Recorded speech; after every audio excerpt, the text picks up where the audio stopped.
नमस्कार. रोखोक आपलं स्वागत. नवं सरकार सत्तेवर आल्यावर आता राज्यपाल बदलाच्या हालचाली सुरू झाल्या आहेत.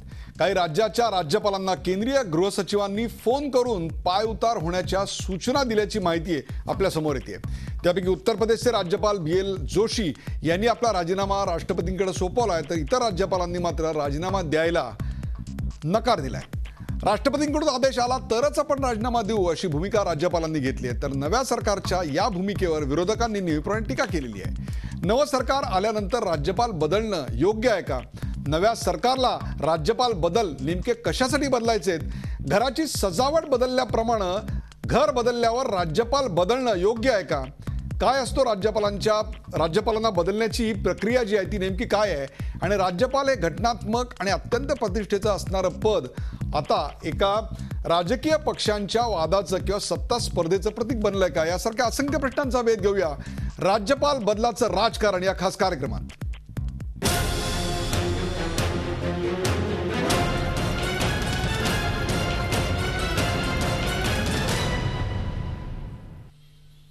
राज्यपाल बदलाचं राजकारण या विषयावर आपल्याकडे आहेत भारतीय जनता पक्षाचे प्रवक्ते डॉक्टर विनय सहस्त्रबुद्धे. भारतीय जनता पक्षाचे प्रवक्ते आणि नेते डॉक्टर विनय सहस्त्रबुद्धे आपल्या बरोबर आहेत. विनयजी, आपलं या कार्यक्रमात स्वागत. आपल्या बरोबर आहेत डॉक्टर रत्नाकर महाजन. डॉक्टर रत्नाकर महाजन हे काँग्रेसचे प्रवक्ते आहेत. रत्नाकरजी, आपलं या कार्यक्रमात स्वागत. आपल्या बरोबर आहेत प्राध्यापक उल्हास बापट. उल्हास बापट हे राज्यघटनेचे अभ्यासक आहेत, त्यांचंही मी स्वागत करतो. आणि आपल्या बरोबर आहेत माजी केंद्रीय गृहसचिव माधव गोडबोले. माजी केंद्रीय सचिव माधव गोडबोले. गोडबोले सर, आपलंही स्वागत. या चौघांबरोबर आपण अत्यंत महत्त्वाच्या विषयावर चर्चा करणार आहोत. ते म्हणजे मोदी सरकार आल्यानंतर 7 राज्यपालांना एक प्रकारे फुटबॉलच्या खेळात असतं तसं रेड कार्ड जणू दाखवल्यागत त्यांना आता निघा अशा प्रकारच्या स्पष्ट सूचना देण्यात आल्या आहेत. काहींनी त्या मानल्या तर काहींनी हुज्जत करायची ठरवलेली आहे. आणि रायसिना हिल वर निष्ठा असण्याच्या ऐवजी आता अशोका रोडवर त्यांच्या खेट्या सुरू झाल्यात की काय, त्यांचे फोन सुरू झालेत की काय, अशी दिल्लीच्या वर्तुळात आपल्याकडे चर्चा चालू आहे. सर्वात पहिला प्रश्न घेऊन मी जातो विनय सहस्त्रबुद्धे यांच्याकडे. विनय सहस्त्रबुद्धे, काय परिस्थिती आहे बघा. तुमच्याच एका नेत्यांनी 2004 साली केस टाकली होती आणि त्यांच्या केसचा निकाल 2010 साली वेगळा लागला होता आणि आता बरोबर त्याच्या विपरीत भूमिका तुमचा पक्ष घेत आहे आणि त्या राज्यपालांच्या बदल्या करते.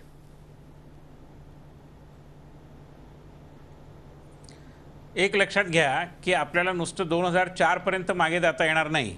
मागेच जायचं झालं तर आपल्याला 99 पर्यंत मागे जावं लागेल. 1998 मध्ये आणि त्यानंतर 99 मध्ये अटलजींचं सरकार आल्यानंतर अटलजींच्या सरकारने अतिशय समंजस अशा प्रकारची भूमिका घेतली होती आणि ज्या ज्या वेळेला त्यांची मुदत संपली त्यानंतरच नव्या राज्यपालांना नियुक्त केलं गेलं.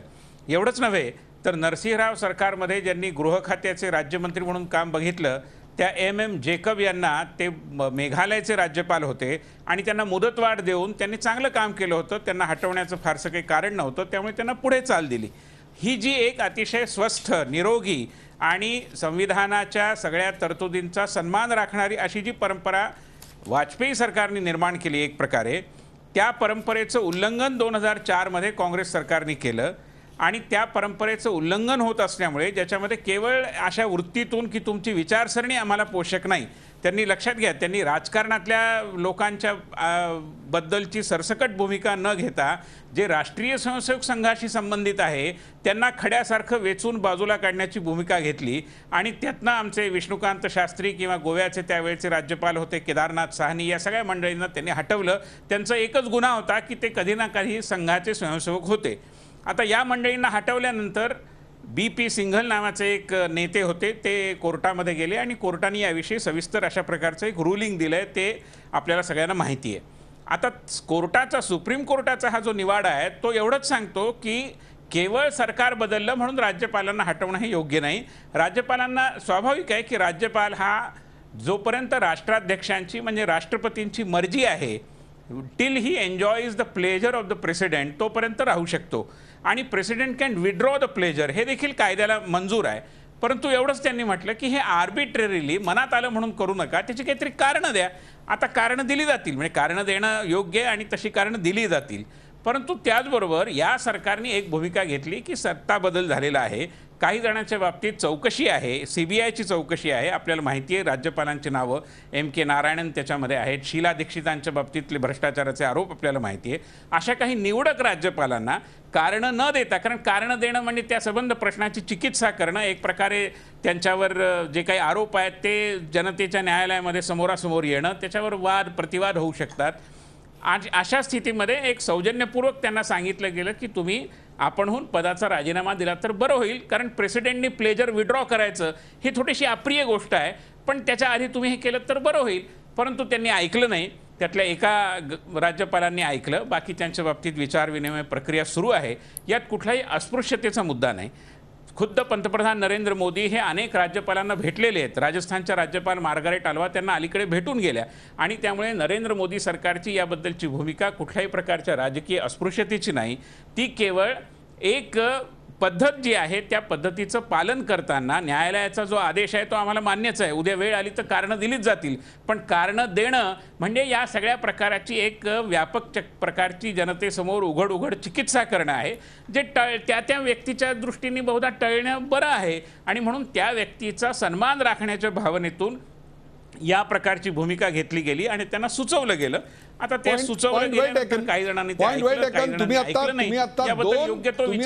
नरेंद्र मोदी सरकार करेल त्याबद्दल माझ्या मनात काही शंका नाही. विनयजी, तुम्ही 2 राज्यपालांचा उल्लेख केला ज्यांच्या विरुद्ध केसेस चालू आहेत. त्यात MK नारायणन आहेत आणि दुसऱ्या शीला दीक्षित आहेत. त्या व्यतिरिक्त सुद्धा काही राज्यपालांना घरी जा असं सांगण्यात आलं. त्यात तुमच्या परमप्रिय असलेल्या गुजरातच्या बेनीवाल, म्हणजे गुजरात परमप्रिय परंतु त्याचे राज्यपाल मात्र परमप्रिय असं तुम्हाला काही कारण नाही आहे.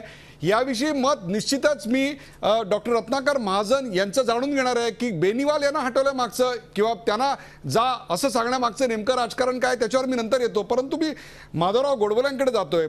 माधवराव गोडबोले हे माजी केंद्रीय गृहसचिव आहेत की जे अतिशय संवेदनशील खातं किंवा अशा प्रकारचे फोन जे आता करतायत त्याच एक प्रकारच्या स्थानावर काही वर्षापूर्वी आणि अत्यंत मराठी माणसाला अभिमान वाटावा अशी त्यांची कारकीर्द आहे. मला त्यांना एक प्रश्न विचारायचा आणि तो म्हणजे राज्यपाल बदलण्याची किंवा हटवण्याची नेमकी प्रक्रिया काय असते? हे पद को एक्झिस्टंट आहे का? हे पद राजकीय आहे का? आपलं काय मत आहे?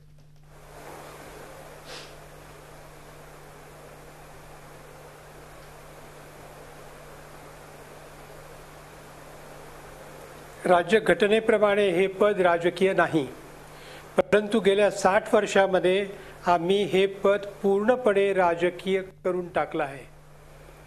त्यामुळे आज अशी परिस्थिती आहे की राज्यघटनेचं पद आहे म्हणून त्याला काही वेगळ्या प्रकाराने पाहायला जावं अशी परिस्थिती राहिलेली नाही. परत हेही समजावून घेतलं पाहिजे की ही पहिली वेळ नाही की ज्या वेळेला राज्यपालांना हटवण्याचा विचार चालू आहे. अनेक वेळेला हा विचार झाला. 77 सालापासून हा अनेक वेळेला विचार झाला, त्याप्रमाणे कारवाई करण्यात आली. यावेळेला प्रसिद्धी माध्यमांनी अशा तऱ्हेचं एक धोरण किंवा अशा तऱ्हेची एक परिस्थिती निर्माण केली की ज्यामुळे या लोकांच्यावर, या गव्हर्नर्सवर फार मोठा अन्याय होतोय.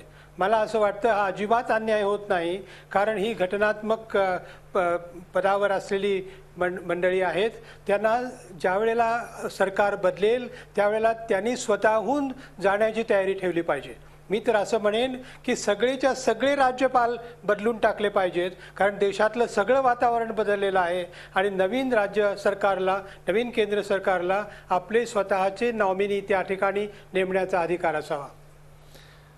अतिशय महत्त्वाचा मुद्दा तुम्ही मांडलेला आहे. याच्यावरून मला आठवण होते ती सरकारी या कमिशनमध्ये या संदर्भातल्या तरतुदी आहेत. त्याच्यावर माझी माहिती जर बरोबर असेल, माझी आठवण बरोबर असेल तर त्यावर एक अख्खा चॅप्टर मला असं वाटतं governor role, responsibilities and duties याच्याबद्दल आहे. त्याविषयीच मी जाणून घेणार आहे पुढच्या भागामध्ये. परंतु या भागामध्ये एक छोटासा प्रश्न घेऊन जातो रत्नाकर महाजन यांच्याकडे. रत्नाकर महाजन, तुम्ही 2004 साली जे कैलासपती मिश्र, बाबू परमानंद, केदारनाथ साहनी, विष्णुकांत शास्त्री या ज्यांना आपण संघ विचारांच्या अशा नेत्यांना तुम्ही राज्यपाल पदावरून हटवलं, त्याचीच एक प्रकारे परतफेड होती आहे, काय सांगाल? एकीकडं राज्यपाल हे पद घटनेप्रमाणे राजकीय नाही असं म्हणायचं आणि दुसरीकडं केंद्रात सत्ता बदल झाल्यानंतर सगळे राज्यपाल हटवले पाहिजेत आणि आपल्या पसंतीचे राज्यपाल आणले पाहिजेत असा सल्ला सरकारला द्यायचा, ह्यातलं कॉन्ट्राडिक्शन आणि ह्यातला विरोधाभास आपल्या प्रेक्षकांच्या लक्षात आल्याशिवाय राहणार नाही.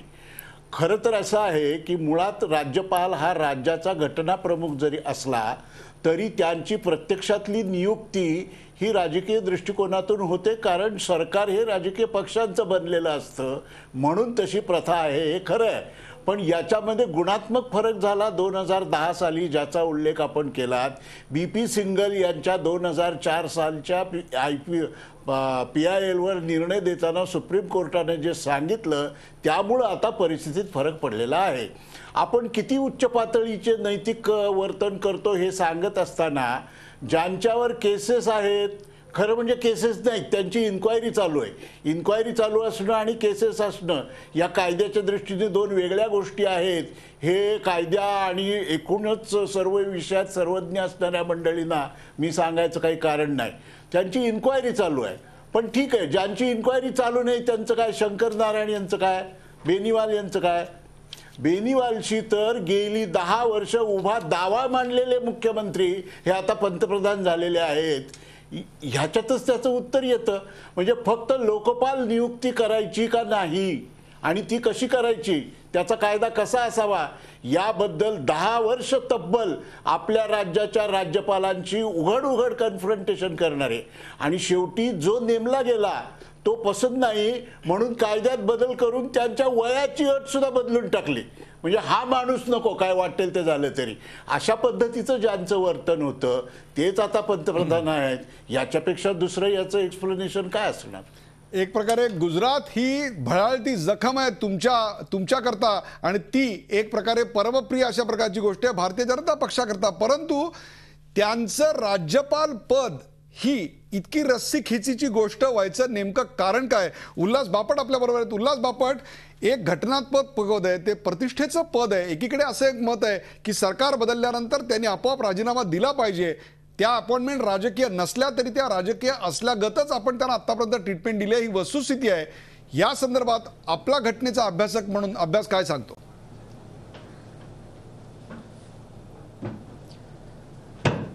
काय आहे, राज्यघटनेमध्ये केंद्रात जसं संसदीय सरकार आहे तसंच आपल्या राज्यात पण संसदीय पद्धतीच आहे, फक्त नावं वेगळी आहेत. तिथे प्रेसिडेंट आहे, इथे गव्हर्नर आहे. आणि अर्थातच हा राज्याचा प्रमुख असल्यामुळे त्याला प्रचंड अधिकार आहेत आणि याच्यावर घटना समितीमध्ये प्रचंड चर्चा झालेली आहे. ती मी मुद्दामून वाचून आलो आहे आत्ता येताना, की त्याची निवडणूक व्हावी का नेमणूक व्हावी इथपासून चर्चा झाली आहे. आणि निवडणूक होऊ नये, त्याची नेमणूक व्हावी, कारण केंद्र सरकारला राज्यांवर थोडेसं दबाव ठेवता येईल, कारण फुटीर प्रवृत्ती वाढत होती त्यावेळी भारतातनं. त्यामुळे घटक राज्यातला जो राज्यपाल आहे त्याचं आणि पंतप्रधानाचं योग्य जमलं पाहिजे म्हणून त्याची नियुक्ती करावी, अशा तऱ्हेच्या निर्णयाला घटना समिती आली होती. पंडित नेहरूंचं मोठं भाषण आहे त्याच्यामध्ये आणि त्या ठिकाणी 30 आणि 31 मेला 49 साली हे कलम स्वीकृत करण्यात आलेलं आहे, ज्याच्यावर आपण आत्ता बोलतोय की 155 प्रमाणे नियुक्ती करता येते आणि 156 प्रमाणे राष्ट्रपतींची मर्जी असेपर्यंत ते त्या ठिकाणी राहू शकतात. राष्ट्रपतींची मर्जी जर का गेली तर त्यांना काढून टाकता येतं. राष्ट्रपतींची मर्जी गेली तर राज्यपालांना काढून टाकता येतं, परंतु या ठिकाणी राष्ट्रपतींची मर्जी ही त्या सरकारच्या प्रमुख, त्या सरकारचा जो पंतप्रधान आहे त्याच्या सूचनेवर अवलंबून आहे का? या पदाचं आणखीन आपण पदावनती केलेली आहे का?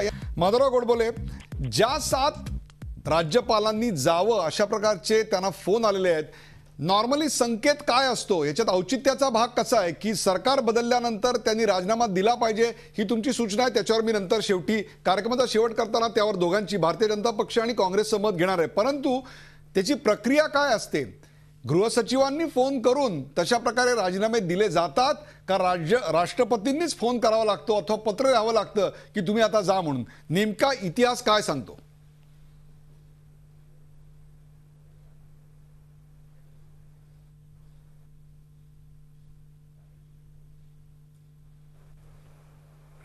राष्ट्रपती स्वतः कधी फोन करत नाहीत. तो जो काही फोन करायचा असेल किंवा निरोप द्यायचा असेल तो गृह मंत्रालयामार्फत म्हणजेच गृहसचिवांच्या मार्फत दिला जातो. आता आपण हे लक्षात घेतलं पाहिजे की आज उदाहरणार्थ मी ऐकलं की महाराष्ट्राच्या गव्हर्नरनी असं म्हटलं की मला लेखी आल्याशिवाय मी काही या पदावरून खाली उतरणार नाही. बरोबर आहे. आता राज्यपालाचं पद हे घटनात्मक पद असं आहे असं जर आपण मानलं तर एखाद्या सरकारी नोकराप्रमाणे त्यांना नोटीस मिळावी अशा तऱ्हेची अपेक्षा त्यांनी करणं योग्य आहे का? तेव्हा अशा तऱ्हेने आपणच असलेले राज्यपालच त्यांचं महत्त्व या पदाचं कमी करत आहेत. उदाहरणार्थ आपल्याला आठवत असेल की VP सिंग यांच्या काळामध्ये त्यावेळचे लेफ्टनंट गव्हर्नर दिल्लीचे त्यांनी राजीनामा द्यावा अशा तऱ्हेचा प्रस्ताव त्यांना देण्यात आला. त्यांनी नकार दिला. मग त्यांना सांगण्यात आलं की नाहीतर तुम्हाला अंदमान निकोबारला पाठवावं लागेल आणि मग त्यांनी राजीनामा दिला. तेव्हा ह्या तऱ्हेच्या घटनांच्यामुळे अशा तऱ्हेचं एक वातावरण निर्माण होतं की ते सरकारी नोकरांपेक्षा काही वेगळे नाहीत आणि खरंच खऱ्या अर्थानं तेच आपण राज्यपालांच्या पदांचं गेल्या 60 वर्षामध्ये करून टाकलेलं आहे. राज्यपालांच्या पदाचं नेमकं अवमूल्यन किंवा पदावनती ज्याला आपण म्हणतो ती कशा प्रकारची झाली हे तुम्ही सांगितलं, परंतु काँग्रेसला या संदर्भात टीका करायचा नेमका अधिकार काय आहे? आपण इतिहासात जर वळून पाहिलं तर आपल्याला असं लक्षात येईल डॉक्टर रत्नाकर महाजन की ज्यावेळेला 2004 साली वाजपेयींचं सरकार गेलं आणि UPAचं सरकार आलं त्यावेळेला बाबू परमानंद यांना रिटायर व्हायला 1 वर्ष होतं, विष्णुकांत शास्त्रींना जवळपास 15 महिने होते, केदारनाथ साहनी यांना 1 वर्ष 8 महिने होते, तर कैलाशपती मिश्र यांना 1 वर्ष सुद्धा झालेलं नव्हतं. आज नेमकी बरोबर तशीच परिस्थिती आहे. शीला दीक्षित यांना तर 50 मला वाटतं 60-70 दिवस जेमतेम झालेले असतील, तर बेनीवाल यांना सुद्धा मला वाटतं त्या पदावरनं जाण्याकरता त्यांची टर्म संपण्याकरता 4-1 महिन्याचा अवधी आहे, तर UPच्या गव्हर्नरचा 1-1.5 महिन्याचा अवधी 2 महिन्याचा अवधी शिल्लक आहे. हे तुम्ही मागे केलेलं असताना आता जर हे भाजप करत असेल तर तुम्हाला नेमका टीका करायचा नैतिक अधिकार तरी काय आहे? कारण तुम्ही एक्झॅक्टली हेच केलेलं आहे. नैतिक अनैतिकतेचा प्रश्न तूर्त चर्चेमध्ये नको, कारण एक पक्ष आम्ही नक्की 100% नैतिक आहोत आणि म्हणून पुढचे अनैतिक आहेत असं मानणारा असल्यामुळं त्याची चर्चा आत्ता काही फार सोयीची आहे असं मला वाटत नाही. पण आपण सांगता तो इतिहास बरोबर आहे. साधारणपणे राज्यपाल पद हे पूर्णपणे राजकीय नसलं तरी सुद्धा त्याच्या निवडीची प्रक्रिया राजकीय पातळीवर सुरू होते, त्या अर्थानं ते राजकीय आहे. आणि या संदर्भात आत्तापर्यंत जे आहे ते बरोबर आहे. संदर्भ बदलला 2010च्या सर्वोच्च न्यायालयाच्या निर्णयामुळं. त्यांनी जे सांगितलं की राज्यपाल हे काही पूर्णतया सरकारी कर्मचारी नाहीत, विचाराशी संबंधित पद नाही, ते सरकारी कर्मचारी नाहीत किंवा केंद्र सरकारचे एजंटही नाहीत. एजंट असा शब्द वापरलाय त्यांनी. त्यामुळं या पदाला समाप्त करण्यासाठी केंद्रस्थानी असलेल्या सरकारच्या विचारांपेक्षा भिन्न विचार एवढं एकच आधार असू शकत नाही. हा सुप्रीम कोर्टाचा निकाल आल्यानंतर ही जी घाई गडबड चालू आहे त्याच्या संबंधी चर्चा आहे खरी. म्हणजे संकेतांना जुमानलं पाहिजे का नाही जुमानलं पाहिजे. खरं म्हणजे असं आहे की आपल्याला न आवडत्या पक्षात सुद्धा संकेताला स्वतःहून मान्य करणारे लोक असतात. त्याचं उदाहरण स्वतः मी आहे. तुम्ही राजीनामा दिला होता मला आठवतंय. निवडणुकांनंतर सरकार तेच आलं.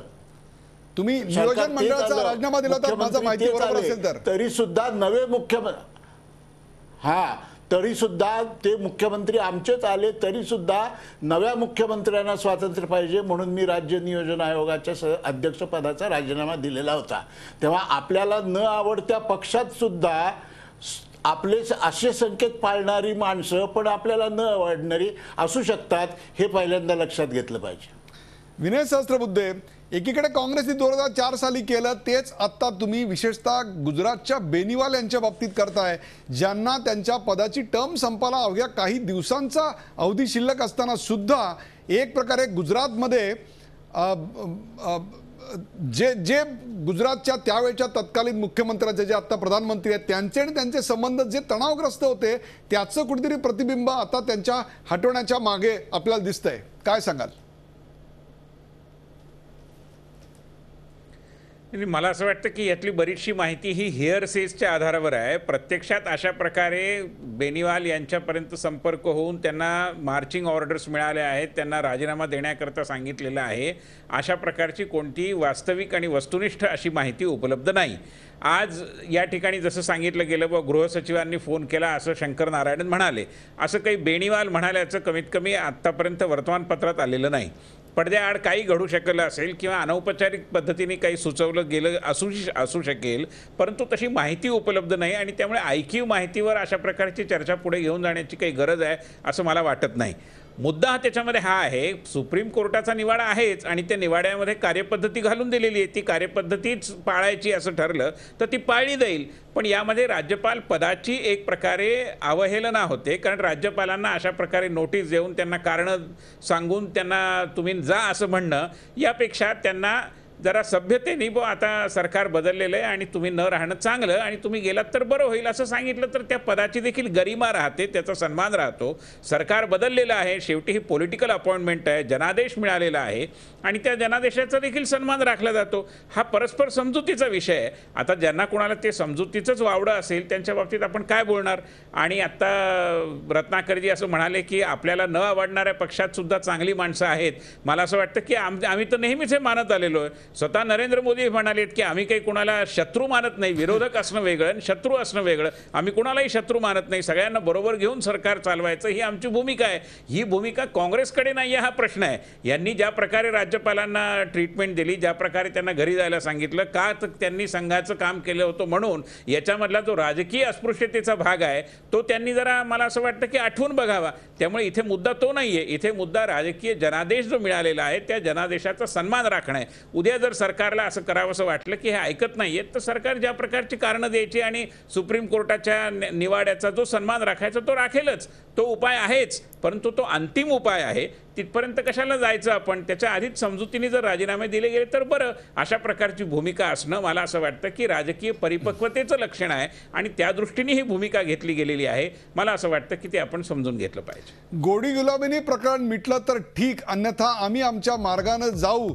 अशा प्रकारच्या अपॉइंटमेंट्स या राजकीय असतात, अशा स्वरूपाचं विधान आता डॉक्टर विनय सहस्त्रबुद्धे यांनी केलेलं आहे. तर मंत्रिमंडळाचा आकार कमी ठेवल्यामुळे अनेकांची सोय लावायची आता घाई झाली आहे का? एक छोटासा प्रश्न विनय सहस्त्रबुद्धे यांच्यासाठी. विनय सहस्त्रबुद्धे, एकीकडे मंत्रिमंडळाचा आकार हा छोटा ठेवून एक आदर्श निर्माण केला, हे जरी खरं असलं तरी अनेकांची सोय लावता आली नाही, त्यामुळे आता घाईनं 7-8 पदं म्हणजे पार त्रिपुरापासून ते खाली केरळापर्यंत आणि पश्चिम बंगालपासून ते महाराष्ट्रापर्यंत राज्यपाल हटाव, clean up the government, clean up the governor, अशा प्रकारची आता तुम्ही मोहीम हातात घेतलेली आहे, कारण तुम्हाला अनेकांची सोय लावायची आहे.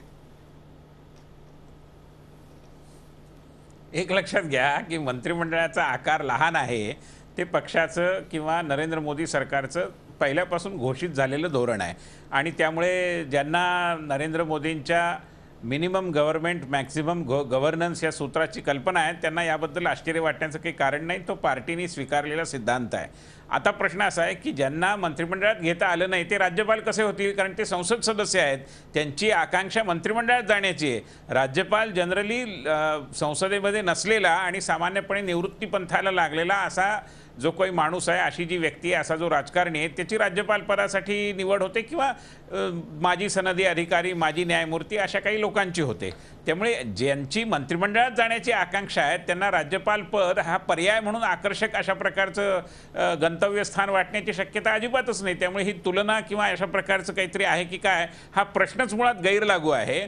राज्यपालांची कोणातरी व्यक्तीची सोय लावणं हा याच्यातला विषय नाही. तसं असतं तर निवडक राज्यपालांच्या बद्दलची ही भूमिका घेतली गेली नसती. सगळ्यांनाच एकदम राष्ट्रपतींनी म्हटलं असतं की I am withdrawing the pleasure, माझी मर्जी जी आहे ती संपलेली आहे असं त्यांना सांगणं सोपं होतं आणि काही कारणंही देता आली असती. कारणं काही मिळू शकत नाहीत असं नाही, पण तसं न करता मी म्हटलं तसं राज्यपाल पदाची जी गरिमा आहे, त्याचा जो सन्मान आहे तो शाबूत राहावा.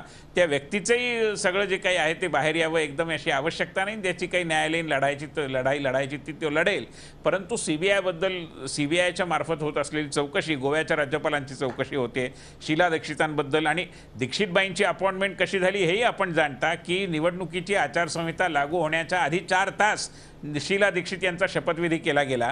त्यामुळे राज्यपाल पदाचा ज्यांनी अत्यंत प्रच्छन्नपणे राजकीय वापर केलेला आहे, आपल्याला महाराष्ट्रातल्या कोना प्रभाकर राव यांच्यासारख्या राज्यपालाचं कर्तृत्व माहिती आहे की एवढं दिगंत कर्तृत्व की त्यांनी मुलीचे मार्क वाढवले म्हणून त्यांना जावं लागलं. अशा कोना प्रभाकर रावांसारख्या त्यांच्या भावा बहिणींची संख्या काँग्रेसच्या राजवटीमध्ये फार मोठ्या संख्येने आहे. त्यामुळे राज्यपाल पदाचा महिमा आणि काँग्रेसच्या राज्यपालांचा मी काय वर्णावा, आपल्याला सगळ्यांना ते माहिती आहे. आता आपण या पदाचं रत्नाकर महाजन काय राजकीयकरण म्हणतात हे बघूया. काँग्रेसने केलं. दिनेश चौधरी, आम्ही त्याच्याकडे तशा नजरेने बघत. रत्नाकर महाजन काय सांगाल तुम्ही? काँग्रेसच्या अनेक राज्यपालांचा महिमा आता त्यांनी वर्णावा किती अशा प्रकारचं वक्तव्य केलंय.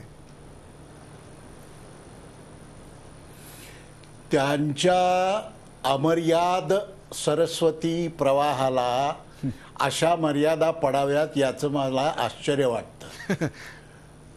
कारण त्यांना शब्दांच्या शोधात फिरावं लागत नाही, अर्थवाही शब्द त्यांना आपोआप सुचत असतात. त्यामुळं त्यांना अशी पंचायत पडावी हे खरं म्हणजे आश्चर्य आहे. मुद्दा असा आहे की आता निवडणुका झालेल्या आहेत. निवडणुकांमध्ये सर्वांनी एकमेकांच्या उखाळ्या पाखाळ्या काढून झालेल्या आहेत. त्या प्रचारावर लोकांनी निर्णय घेतलेला आहे. आता देश चालवायचं मोठं काम हातात घेतलेलं आहे. अशा वेळी पुन्हा पुन्हा तेच तेच तेच तेच तेच तेच काढत बसायचं आणि ते असे होते आणि आम्ही तर असे नाही आहोत म्हणून आम्ही असे आहोत, अशा प्रकारचं जो युक्तिवाद आहे तो आता इथून पुढं कुणी ऐकून घेणार नाही. त्याचा काही उपयोग नाही. मुद्दा असा आहे की राज्यपाल पद हे घटनेने दिलेलं पद, त्याची प्रतिष्ठा राखणं ही जसं त्या संबंधित व्यक्तीचं काम आहे, तसं त्यांना नेमणारी जी शासन संस्था म्हणून आहे, ती कुणाच्या जरी हातात असली तरी शासन संस्था म्हणून तिचं जे अस्तित्व आहे, स्टेट म्हणून तिचं जे अस्तित्व आहे, त्याचं पण कर्तव्य आहे त्याची प्रतिष्ठा राखणं. आता हे म्हणले की सुप्रीम कोर्टाने जे सांगितले त्याप्रमाणे करू. सुप्रीम कोर्टाने हेच सांगितलंय की राजकीय किंवा सैद्धांतिक मतभेद हा राज्यपालांना घरी पाठवण्याचा आधार नाही, हेच सांगितले आणि तेच तुम्ही नेमकं डावलताय. बरोबर. आणखीन काय सुप्रीम कोर्ट उल्हास बापट यांच्याकडे जाऊया. उल्हास बापट, एक प्रकारे जे सुप्रीम कोर्टाने सांगितलंय तेच आता नेमकं घडतंय आणि त्यामुळेच की काय सत्तारूढ पक्ष आणि विरोधी पक्षांच्या राजकारणाचा एक भाग आता राज्यपाल पद झालेली आहेत आणि यापुढे आपल्याला हाच ट्रेंड भारतात कायम बघायला मिळणार आहे.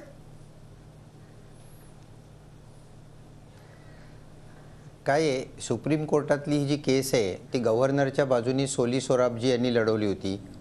सोली सोराबजींचं एक पुस्तक आहे, गव्हर्नर सेज और सॅबोटर, म्हणजे हा राज्यघटनेचं संरक्षण करणारा मनुष्य आहे का राज्यघटना तोडणारा मनुष्य आहे, अशा तऱ्हेचं सोली सोराबजींचं पुस्तक आहे.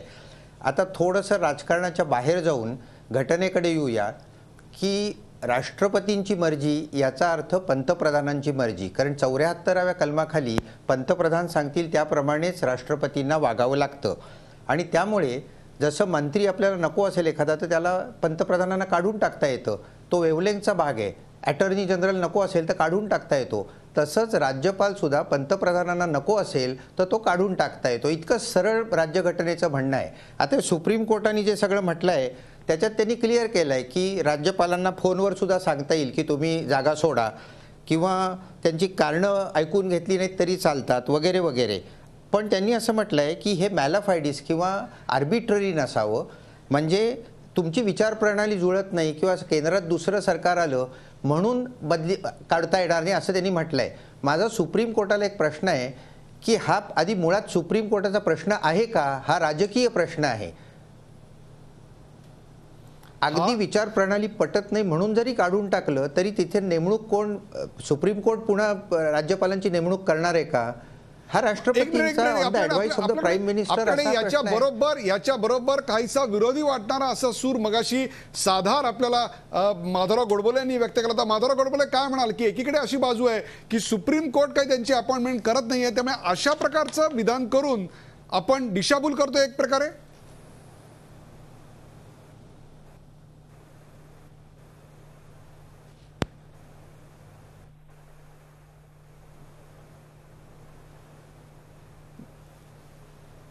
नाही, पहिली तर गोष्ट अशी आहे की प्रत्यक्षामध्ये राज्यपाल पदाचं काय झालं आहे हे समजावून घेतल्याशिवाय राज्यघटनेच्या तरतुदींबद्दल बोलणंच योग्य होणार नाही.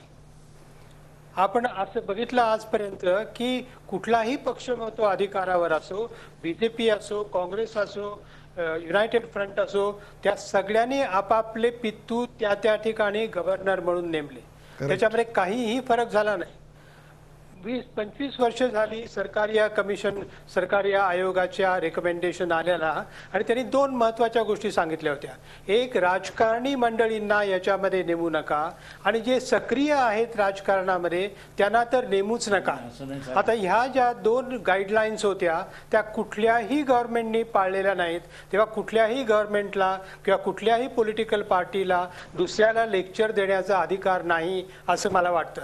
तेव्हा आता जर उदाहरणार्थ आपण हा प्रयोग करणार असलो की मगाशी मी म्हटल्याप्रमाणे की सगळ्या गव्हर्नरना जायला सांगावं, मग मोदी सरकारने एक नवीन पायंडा पाडण्याचा प्रयत्न करावा की ज्या सूचना पुंछी आयोगाने केल्या 10 वर्षापूर्वी आणि त्याच्या आधी 20 वर्षापूर्वी सरकारी आयोगाने केल्या, त्याप्रमाणे यापुढे गव्हर्नर्सच्या अपॉइंटमेंट्स केल्या जातील, त्या तऱ्हेने त्यांचं सिलेक्शन केलं जाईल आणि त्या तऱ्हेने त्यांना नेमलं जाईल. अशा तऱ्हेची स्पष्ट घोषणा या सरकारने करावी.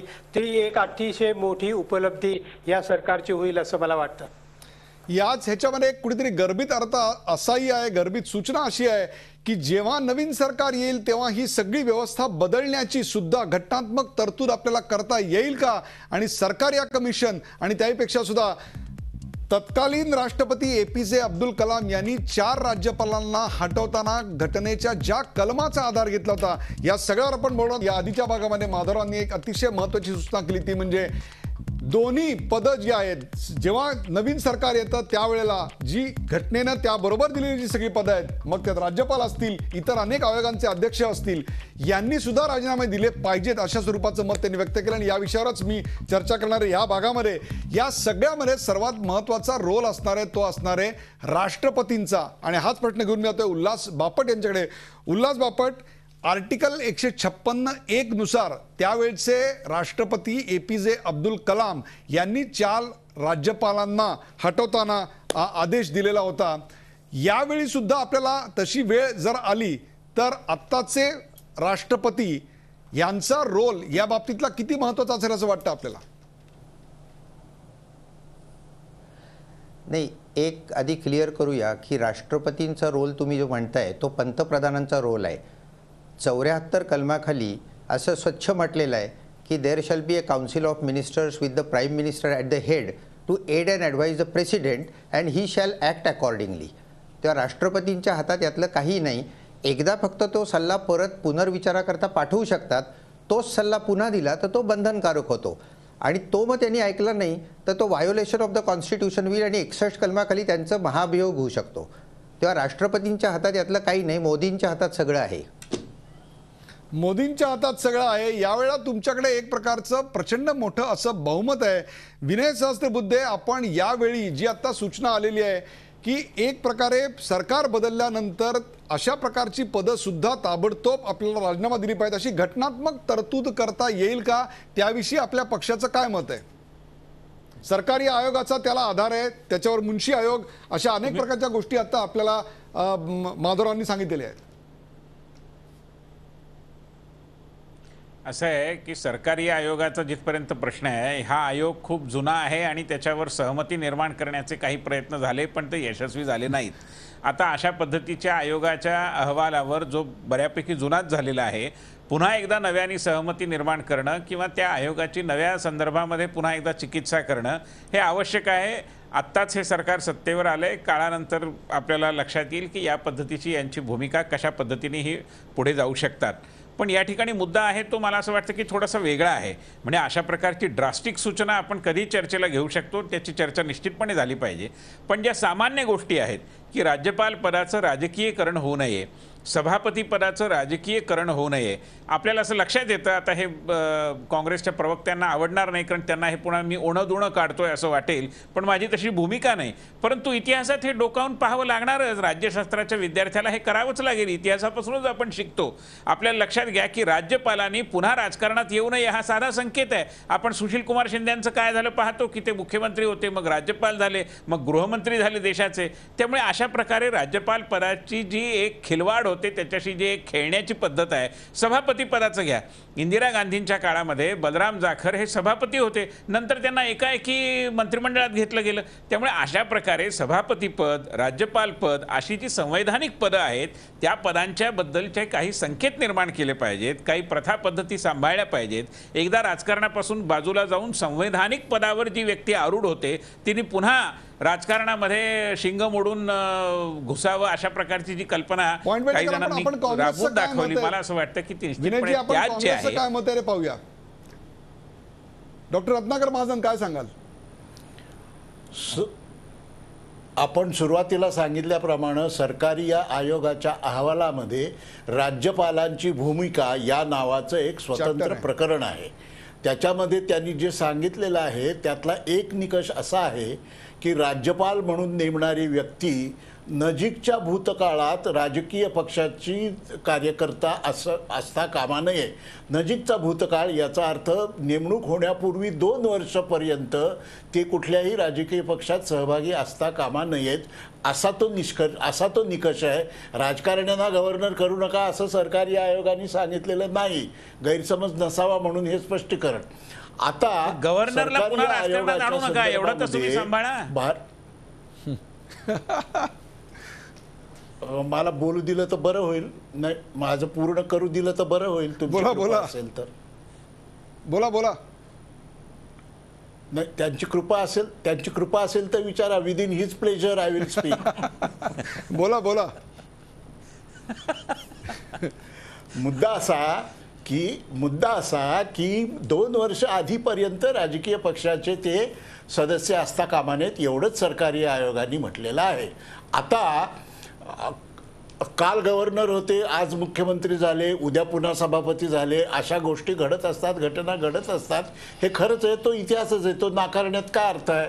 म्हणून आत्ता तुम्ही म्हटल्याप्रमाणे सरकारी आयोगाचा अहवाल हा अंमलात आणावा यासाठीचा आग्रह लालकृष्ण अडवाणींनी पहिल्यापासून धरलेला आहे, पण ती चर्चा काही फारशी फलद्रूप झालेली नाही. आता तुमचं बहुमत आहे, त्यामुळं त्या आधारे सरकारी आयोगाच्या अहवालावर लोकसभेमध्ये राज्यसभेमध्ये स्वतंत्र चर्चा करून त्यावर सहमती निर्माण करणं शक्य आहे, सहज शक्य आहे. म्हणून आत्तापर्यंत जे घडलं त्याच्या बाबतीमध्ये आपण बोलत राहू, सेमिनार्समध्ये, सभांमध्ये, अशा चर्चांमध्ये बोलत राहू. पण पुढं जायचं कसं याबद्दल जर ठोस काही म्हणायचं असेल तर सरकारी आयोगाचा अहवाल हा आधार मानून त्याविषयी सर्व पक्षाची सहमती तयार करता येते का याचा निर्णय सहमतीसाठी आसुसलेले नरेंद्र मोदी यांनी लवकरात लवकर करावा अशी त्यांना आमची विनंती आहे. शब्दामध्ये ज्याला आपण काय म्हणू, एक प्रकारची टोचणी कशी असावी याचं उत्तम उदाहरण आता वक्तृत्वाचं आपल्याकडे आता डॉक्टर रत्नाकर महाजन दिलेलं आहे. पण वेळ अत्यंत थोडा, अन्यथा तुमच्या दोघांमधला कलगीतुरा चांगला रंगला असता आणि घटनेचे एक वेगळे आविष्कारही आपल्याला या ठिकाणी पाहायला मिळाले असते. परंतु या कार्यक्रमाचा शेवट करताना मी जातोय माधवराव गोडबोले यांच्याकडे. माधवराव गोडबोले, एकीकडे सरकारी या कमिशन आहे, त्यात गव्हर्नरवर एक अख्खं चॅप्टर लिहिलेलं आहे. आपल्याकडे आता प्राप्त परिस्थिती आपण पाहतोय की कधी गव्हर्नर असतात, कधी मुख्यमंत्री असतात, कधी गृहमंत्री असतात, कधी कोणी असतात, कधी काही असतात. हे सगळं थांबवून त्या पदाची गरिमा राहण्याकरता, त्या पदाची शान राहण्याकरता आणि सरकार बदलल्यानंतर जर एकदा असा निर्णय असेल की सरकार बदलल्यानंतर अशा प्रकारच्या पदावरच्या व्यक्तींना राजीनामे द्यावेत, सामुदायिकरित्या त्यांचे राजीनामे आपोआपपणे यावेत, तर त्याकरता घटनात्मक तरतुदी बदलण्याची आवश्यकता आहे. हे सगळं आपल्याकडे होणं आता गरजेचं आहे का, होईल का, याविषयी शेवटचं मत आपलं.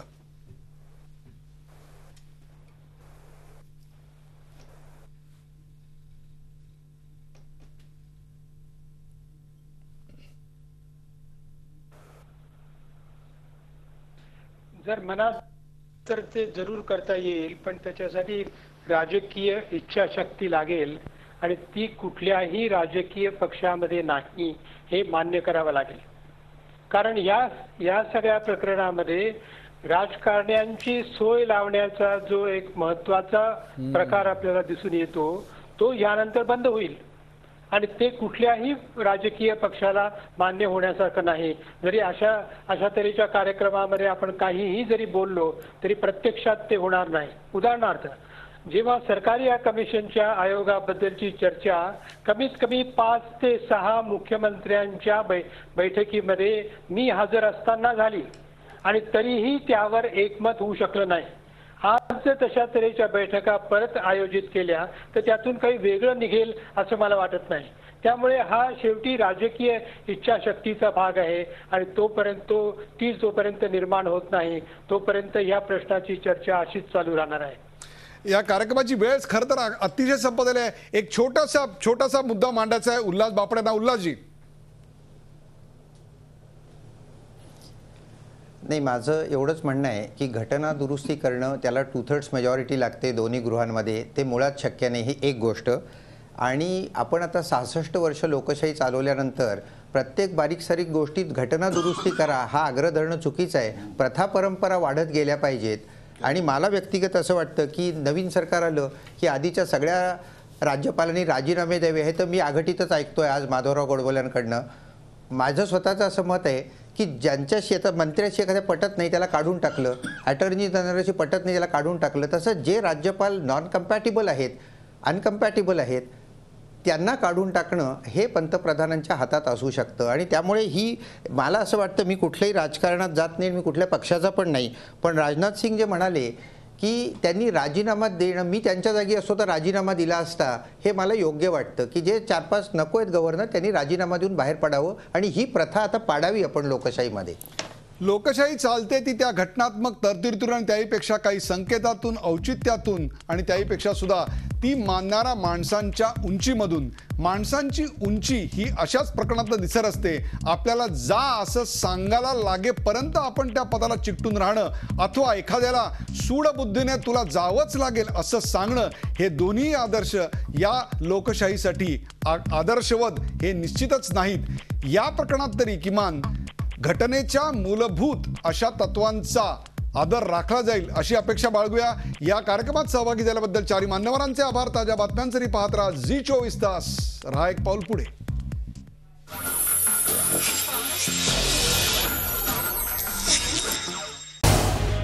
झी24 तास रहा एक पाऊल पुढे.